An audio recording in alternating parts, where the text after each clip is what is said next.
Hello everyone. இப்போ நம்ம என்ன பார்க்க போறோம்னா, நேத்து காலையில நான் வந்து ரேபிடோ ஓட்டுனேன்.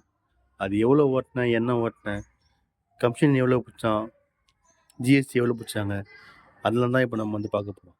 வாங்க போய் பார்க்கலாம். இப்போ ஃபர்ஸ்ட் நம்ம வந்து ரேபிடோ ஆப்பில் போகலாம். நெட் ஆன் பண்ணணும் அதுக்கு முன்னாடி. அப்போ தான் காட்டுவாங்க. ரேபிடோ ஆப்பில் போனோன்னா டுடே ஏர்னிங்ஸ். நீ நம்ம எதுவும் ஓட்டல.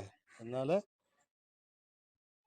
ஏர்னிங்ஸில் போயிட்டு லாஸ்ட் ஆர்டர் ஏர்னிங்ஸ் அதில் போனோன்னா லாஸ்ட்டாக 32 ரூபாய்க்கு ஓட்டிக்கிறோம்.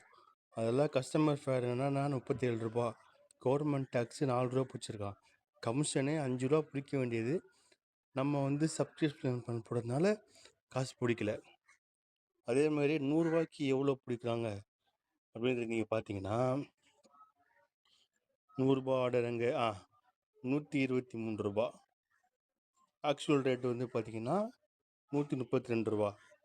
அதில் கவர்மெண்ட் டேக்ஸ் வந்து 8 ரூபா பிடிக்கிறான். கமிஷனுன்ற பேரில் இவன் ஒரு 23 ரூபா பிடிக்கிறான். அந்த 22 ரூபா நம்ம பிடிக்கக்கூடாது அப்படின்றதுனால தான் நம்ம வந்து சப்ஸ்கிரிப்ஷன் பண்ணி போட்டிருக்கோம். சரிங்களா? டேக்ஸ் இல்லாமல் கமிஷனும் பிடிக்கிறான். அதெல்லாம் நல்லா பார்த்துக்குங்க. வேறு மொத்தமாக வந்து 10 ஆர்டர் ஓட்டிருக்கோம்.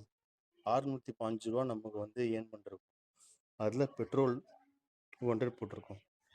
நமக்கு நேற்று லாபம் வந்து பார்த்திங்கன்னா 400 ரூபா நமக்கு லாபம். அவ்வளோதான்.